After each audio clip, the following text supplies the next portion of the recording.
Good afternoon mga ka-PBH. Happy New Year. Masayang 2025 sa ating lahat. Muli tayo'y mangongolekta ng plastic bottles. So this will be our first plastic bottle hunting for 2025. Pasensya na ulit, talagang medyo naging busy nitong mga nakaraang buwan natin, ano. So muli tayong babalik at mag-hunting ng mga plastic bottles na itinapon kung saan-saan. So samahan nyo ako. Ruruta siguro ako sa may Quarry Road sa Binangonan, tapos akyat ng antena. Mamumulo tayo doon sa dalawang lugar na yon ng plastic bottles. Tara, samahan nyo ako. Let's roll! Going up to Sumulong. Konting ensayo muna tayo bago tayo mangolekta ng plastic bottles. Last climb ng Sumulong. Konti na lang. Alright. Hingal, grabe. Guys, andito na po tayo sa may Quarry Road sa Binangonan. So we'll start do the plastic bottle hunting here. Okay, samahan nyo ako. Let's roll. Start tayo dito. Dala ulit tayo ng plastic, oh. Ayan, oh. Daming mga plastic bottles. Diba medyo malalim eh. Yung basurahan.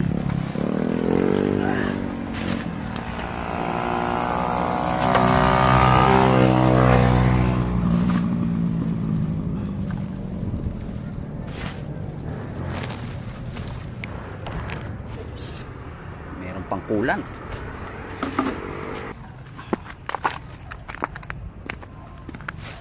Magiging tapunan dito. Sayang yung lugar, maganda. Kaya lang maraming basura sa gilid.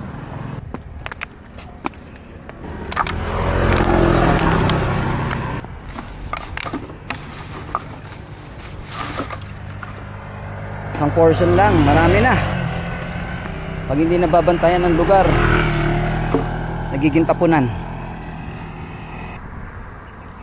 Nagiging tapunan ng basura yung mga gilid. Ayan, oh, dito sa Quarry Road. Ayan, oh. Sama tingnan. Nagkaroon nga ng maayos na kalsada. Ginagawa naman tapunan yung gilid. Doon pa sa bandaron, marami pa. Mga nakasako, ilalagay lang sa gilid ng kalsada. Sana matignan ito ng pamunuan ng Binangonan at saka kung ano mang barangay nakakasakop dito. Sana masilip at malinis yung lugar na ito. Sayang. Grabe, daming basura sa gilid, oh. Yan, oh. Yung iba, mga pinagkainan. Feeling ko pag may dumaan dito, nag-drive thru, pagkakain, itcha na lang sa gilid. Ganyan. O, ito pa. Yan lalo, oh. Tingnan mo. Tambak ng basura. Diyos ko.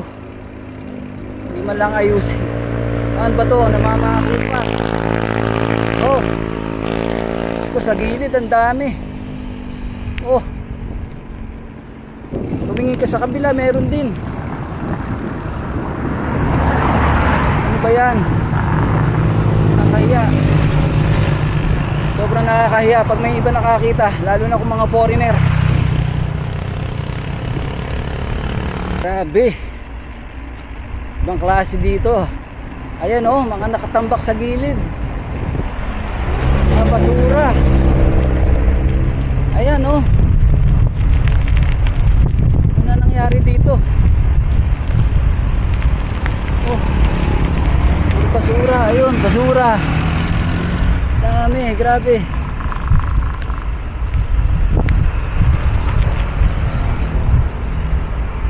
Ano nangyari dito? So, ang iniisip ko, mga pira-pirasong bote lang na nakakalat sa gilid ng kalsada. Pero hindi eh, sako-sakong basura. Madami pa doon sa bandaron. Oh, yan, oh, sako ng basura. Ito pa, yun, nakatambak.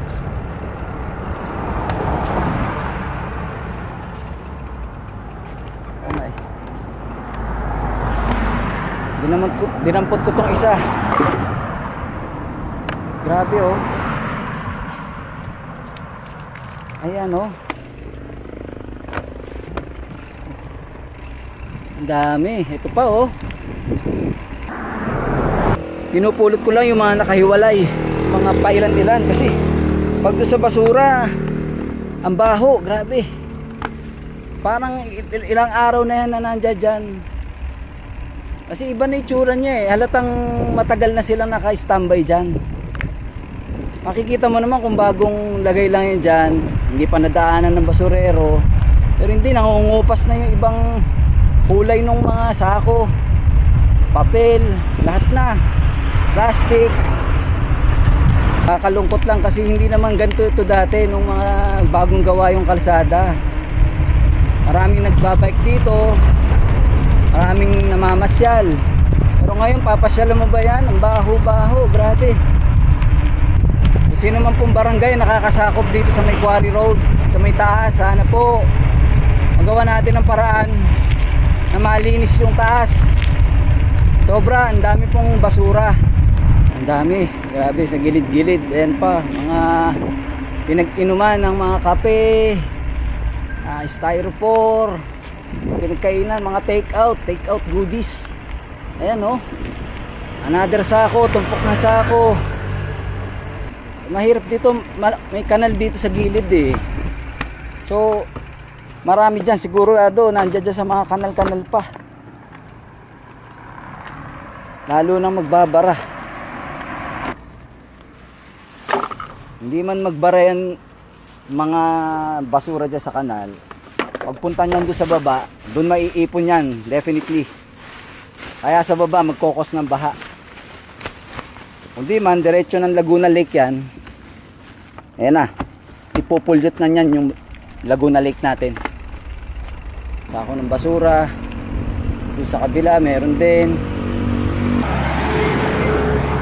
Tingnan mo, ganda ng view dito. Scenic view. Tanaw yung mga windmill sa may Pililla. Yung windmill farm.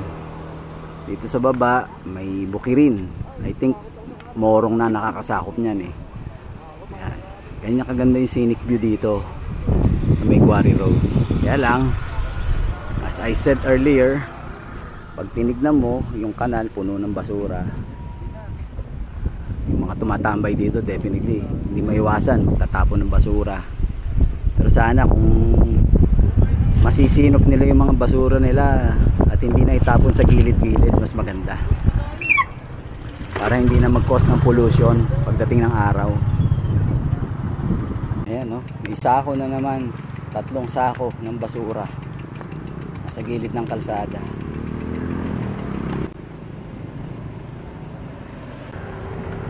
Ang dami dito. Hindi na muna ako badaan ng antena. Alanganin na yung oras ko, malilate ako sa simba. May 6 o'clock mas akong kailangan atinan kasama ang aking pamilya. So skip muna natin ang Antena Hill. Try ko mamulot sa Sierra Valley ulit. Definitely marami na naman tayo mapupulot doon na mga plastic bottles. Dito na ako sa Sierra Valley. Tatry natin mamulot dito. Palagay ko may makukuha pa tayo dito. Lagi naman pagka ako'y namulot dito, minsan mas marami pa yata yung napupulot ko dito. Dito madami, pupulot tayo.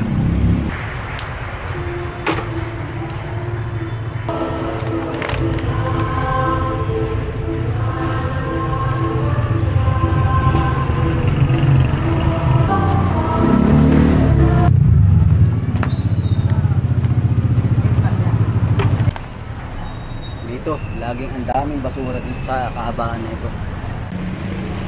Another one. Madami talaga. Pabanda-banda ron pa tayo. Marami pa tayong makuha dun eh. Dito marami din. Tampak pa ng basura. Gilid ng kalsada.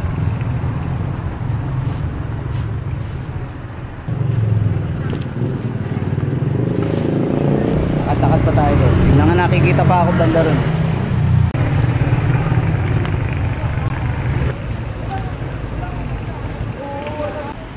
Meron pa din. Ito na yung napulot natin ng basura. kolekta natin na plastic bottles. Kulang-kulang mga 2 kilos na ito. Okay na siguro ito para pauwi rin maaga, makapagsimba kami sa 6 PM na mass. Sa bahay na ako. Ito yung nakolekta natin, ano? Yung last na nakolekta natin plus yung mga naipon ko mga plastic bottles dito sa household, tumitimbang siya ng mga 4 kilos.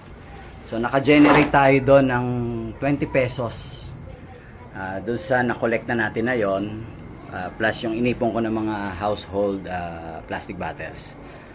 So okay na rin, pandagdag doon sa ating pandonation dito sa St. Arnold Jansen Church, yung program nila na donation ng bigas, ano. So yan, grabe, ang daming kalat doon sa Quarry Road, ano. Hindi ko in-expect na gano'ng kadami yung tumpok ng basura sa mga gilid ng kalsada.